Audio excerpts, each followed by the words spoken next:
دیکھیے جمعیت علماء اسلام اور P T I کی پس منظر کو کچھ دیکھنا ہوگا. ہمارے اور پی ٹی آئی کے درمیان ایک دہائی سے زیادہ ایسی صورتحال سے ہم گزرے ہیں جس کی وجہ سے تلخی بڑھی ہے، فاصلے بڑھے ہیں، ایک خلیج پیدا ہوئے. اس خلیج کو کم کرنے کے لیے، فاصلوں کو ختم کرنے کے لیے جمعیت علماء اسلام نے اپنے کارکنوں کو بھی مطمئن کرنا ہے اور مطمئن کیا ہے کافی حد تک. لیکن وہ اتنا آسان نہیں ہوگا. اتنا آسان نہیں ہوگا. اور پی ٹی آئی والے بھی بار بار مولانا صاحب کے پاس آتے ہیں اور مولانا صاحب نے ان کو ویلکم بھی کہا ہے اور مثبت مجالس اور محفلیں لگی ہیں سیاسی حوالے سے، جیسے 26ویں آئینی ترمیم میں وغیرہ وغیرہ. تو جب صورتحال یہاں تک آئی ہے، ابھی آئی ہے اس بات پر کہ کیا گرینڈ الائنس کی طرف جے you I P T I کے ساتھ مل کے تحریک چلائے گی یا نہیں چلائے گی. اس سلسلے میں آپ کی بات صحیح ہے. ہماری جمعیت کی طرف سے ان کو جو ہمارے تحفظات ہیں ان کو دیے گئے. وہ کیا تحفظات ہیں بنیادی طور پر؟ اس حوالے سے اسد قیصر نے 1 مہینے کے بعد رابطہ کیا، 1 مہینے کے بعد. تو آپ خود اندازہ لگائے اتنے ڈیلے کیوں ہوا، وہ تو وہ بتا سکتے ہیں. پھر ابھی جو ریسنٹلی 3-4 دن کے بعد جب مولانا صاحب عمرے سے واپسی پر آئے تو ان کا رابطہ سفر کے دوران بھی ہوا تھا، پھر بعد میں بھی. تو پھر ایک بیٹھک ہوئی مولانا عبدالغفور حیدری صاحب اور وغیرہ کے ساتھ.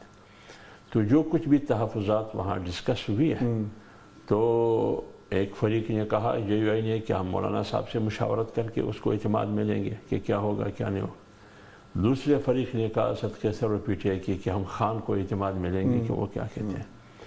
تو جہاں تک تحفظات ہے کہ وہ کیا تحفظات ہے، تو اسی لیے تو سیکرٹ رکھا گیا ہے کہ سیکریسی ہے، آؤٹ نہیں کرنا ہے. اب صورتحال یہاں تک پہنچی ہے کہ جمعیت علماء اسلام کے حوالے سے جتنی بھی تحفظات ہے ابھی گیند پی ٹی آئی کی کورٹ میں.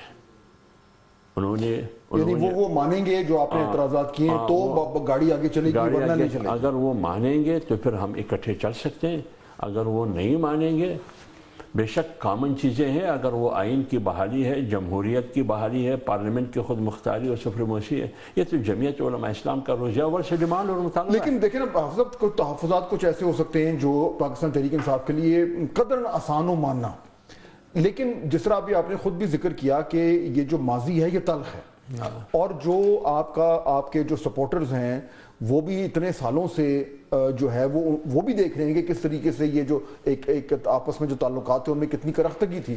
تو یہ ایک دم کہنا کہ ٹھیک ہے جی اب ہم پاکستان تحریک انصاف کے جو ہیں وہ ساتھی بن گئے ہیں، یہ اتنا آسان نہیں ہوگا. تو کیا اس طرح کی بھی آپ کی طرف سے ڈیمانڈ ہوگی کہ جی جو کچھ ماضی میں پاکستان تحریک انصاف اور اس کی قیادت جے یو آئی کے حوالے سے کہتی رہی اس پہ وہ معذرت کریں یا وہ اپنے الفاظ واپس لیں یا کوئی ایسی کمٹمنٹ دیں یا گارنٹی دیں کہ آنے والے دنوں میں وہ اس طریقے سے جو ہے وہ معاملات کو آگے نہیں بڑھائیں گے؟ یعنی پوچھنا میں چاہ رہا ہوں کہ کوئی آسان سے اعتراضات ہیں یا اتنے ہیں کہ واقعی میں پاکستان تحریک انصاف کو اپنا طرز سیاست تھوڑا تبدیل کرنا پڑے گا؟ لیکن میرے خیال میں اگر ہم انتہا پہ ہیں تو پی ٹی آئی بھی انتہا پہ ہے. اس 13 سالہ 14 سالہ جو ہماری سیاست ہے، ہماری ان دو پارٹیوں کا آپس میں دونوں ایک انتہا پہ تھے، تلخیوں کے انتہا پہ. اب اس کو ایک دوسرے کے ساتھ قریب کرنا، تو انہوں نے اپنے کارکن کو بھی تسلی دینی ہے کہ ہم کن شرائط کی بنیاد پر اتحاد کرتے ہیں. ہمارے کارکن کی مائنڈ سیٹ اور ان کی ذہنیت بھی ہے کہ ہم کن شرائط پر ان کے ساتھ جا رہے ہیں. تو ہم ایک ایسا ماحول بنا رہے ہیں جو سچائی پر مشتمل ہو تاکہ کارکن مطمئن ہو سکے کہ ہم نے جو لڑائی لڑی تھی 14 سال 13 سال لڑائی لڑی تھی، کن نکات کس بنیاد پر ہم نے لڑی تھی، آج ہم نے کیا اچیو کیا کہ ہم اکٹھے جا رہے ہیں، ہم ایک دوسرے کے ساتھ کیا وعدے کر چکے ہیں، کمٹمنٹ دے چکے ہیں کہ آگے ہم نے کیا کرنا ہے.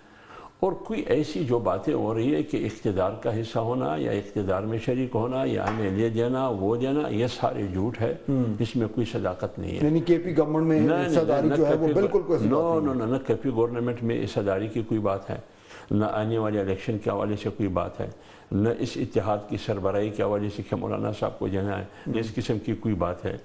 بات صرف اصولوں کی ہے. جب ایک کمٹمنٹ آپ کرتے ہیں تو کیسے کریں گے، کن خطوط پہ کریں گے. ہمارے اور آپ کے درمیان جو ایک ٹرسٹ ہے، جو پیچھے آپ کے سپورٹر ہے، میرے سپورٹر ہے، اس ٹرسٹ کو کیسے بحال کرنا ہے. تو اس کے لیے بہت سے مراحل سے گزرنا پڑتا ہے. تو یہ نہیں آپ نے کوئی ٹائم فریم بھی دیا ہوا ہے کہ جی اس سے پہلے آپ جواب دیں کو، یا بس آپ نے اب کہا ہے کہ جی ٹھیک ہے جب آپ تیار ہوں تو آ کے ہمیں تو بتا یہی دیں؟ ہم نے کہا ہے، کوئی ٹائم فریم نہیں دیا ہے کہ آپ نے 7 دن میں جواب دینا ہے 14. بے شک آپ تسلی سے جا کے مشورہ کریں. اور ایسا تو پاکستان تحریک انصاف نے آپ کو، میں فائنلی آپ سے پوچھنا چاہ رہا ہوں، کوئی آفر دیے کہ جی مولانا صاحب جو ہیں وہ عمران خان صاحب سے ملاقات کریں؟ نہیں، میرے خیال میں ابھی تک کوئی ایسی بات نہیں ہوئی ہے. ہماری طرف سے تو کوئی ایسی ڈیمانڈ نہیں ہے. ان کی طرف سے اگر ہوئی ہے اس کا مجھے علم نہیں ہے. ہماری طرف سے کوئی ایسا اظہار نہیں کیا گیا ہے کہ مولانا صاحب عمران خان سے ملاقات کے لیے جائیں گے. وہ ابھی تک وہ کہتے ہیں دلی ہنوز دور است. ٹھیک